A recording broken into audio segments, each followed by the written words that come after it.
Mestre Ataide, cujo nome real era Antônio Francisco Lisboa, nasceu em Mariana, Minas Gerais, em torno de 1762. Ele se destacou como um autodidata versátil nas artes de pintura e escultura durante o período colonial brasileiro. Sua obra mais célebre é o teto da igreja de São Francisco de Assis, em Ouro Preto, onde criou uma visão celestial com anjos e um céu estrelado, demonstrando sua habilidade técnica e sensibilidade artística.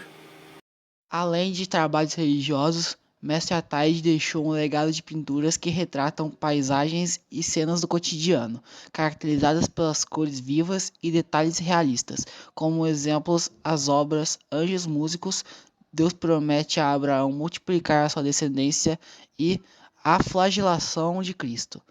Morreu em 1830, sua influência perdura como um dos grandes mestres da arte brasileira colonial, inspirando gerações de artistas até os dias atuais. Matriz de Santo Antônio, Santa Bárbara. O teto da Matriz de Santo Antônio, em Santa Bárbara, foi possivelmente a primeira obra do pintor do gênero ilusionístico. A ilusão arquitetônica tem início logo na Cimalha, onde Mestre Ataide pintou 2 consoles em cada lateral da igreja.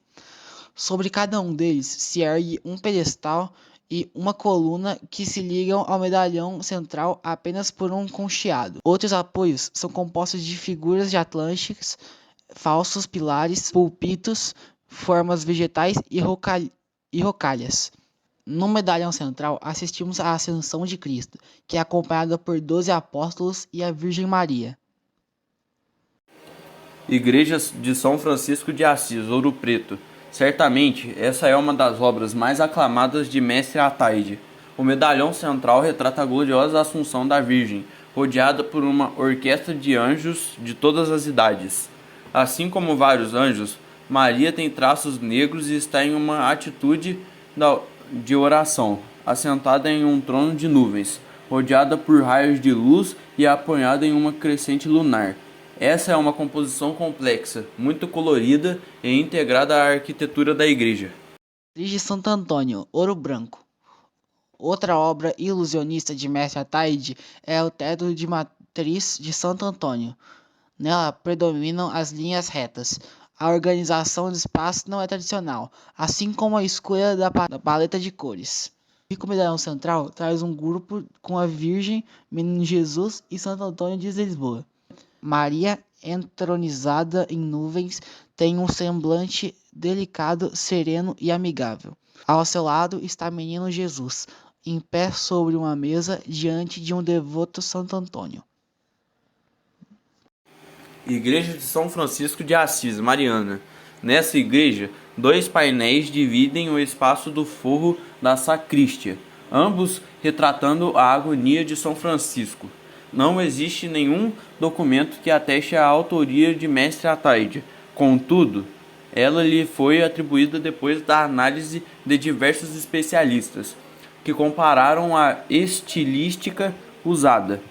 Aqui não vemos mais a arquitetura ilusionística, mas sim grandes cenas abertas com fundos paisagísticos, sendo perceptível a habilidade do pintor em transmitir significados pelo simples uso das cores e pela distribuição dos pesos. O Barroco em Portugal se iniciou em 1580, o mesmo período de colonização do Brasil e ano do que de um dos maiores escritores clássicos da língua portuguesa, Luís de Camões, veio a falecer. O Barroco também foi um momento de transição, onde diversas descobertas científicas incitaram muitas dúvidas, sobretudo no campo religioso. No Barroco português havia vários gêneros artísticos, como literatura, escultura, arquitetura, pintura e música. O Barroco no Brasil se iniciou no final do século XVII e teve bastante destaque, assim como o de Portugal, na escultura, pintura e literatura. Porém, na escultura, arquitetura e pintura havia 2 maiores artistas do Barroco brasileiro, chamados de Aleijadinho e Mestre Ataide. É possível encontrar várias obras de Aleijadinho em diversas cidades mineiras como Ouro Preto, Congonha, São João del Rei e etc. Ele ficou conhecido por suas obras em pedra sabão, entalhes em madeira, altares e igrejas. O cocô em Portugal é marcado pela pior catástrofe natural do país e uma das piores acontecidas na Europa, o terremoto de 1755. Sua arquitetura, o rococó, da palavra francesa rocaille, que significa concha, entra em Portugal pelo norte, enquanto Lisboa, devido aos falsos da corte, se mantém agarrada ao barroco. Torna-se moda os locais de peregrinação construídos frequentemente em locais de relevo acidentado, permitindo imponentes escadórios de grande efeito cenográfico, como Nossa Senhora dos Remédios em André Soares, destaca-se na região de Braga, sendo os principais exemplos o Santuário da Falperra, a Igreja dos Congregados, a Câmara Municipal de Braga e a Casa do Raio, entre muitos outros. O número de obras de arquitetos é grande e, como o norte de Portugal foi poupado ao terremoto, estes edifícios são numerosos. No sul, teve menor densidade populacional devido ao terremoto, mas mesmo assim existem vários exemplos como o Palácio de Queluz. As características dessas obras são bastante decoradas devido ao granito e é naturalista, baseada principalmente em concheados e folhas de acanto, mas também em elementos arquitetônicos na escultura. No Brasil, o rococó teve sua presença no mobiliário do século XVIII e foi corriqueiramente chamado de estilo Dom João V. A arquitetura religiosa rococó foi de fraco desenvolvimento na França, porém com maior expressão na região da Baviera, na zona portuguesa do Minho e logo depois no Brasil.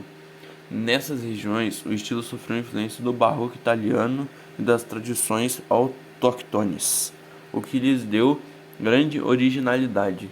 Especificamente no Brasil, observa-se a forte presença do rococó na arquitetura religiosa desde meados do século XVIII, no Rio de Janeiro, em diversas cidades mineiras, Ouro Preto, São João del Rei, Congonhas do Campo e outras, em Pernambuco, Paraíba e Belém. Na escultura de madeira e de pedra-sabão, na pintura mural e na arquitetura, os principais nomes do rococó brasileiro são José Pereira Arouca, Francisco Xavier de Brito, Manuel da Costa Ataide e Antônio Francisco Lisboa, ou Aleijadinho.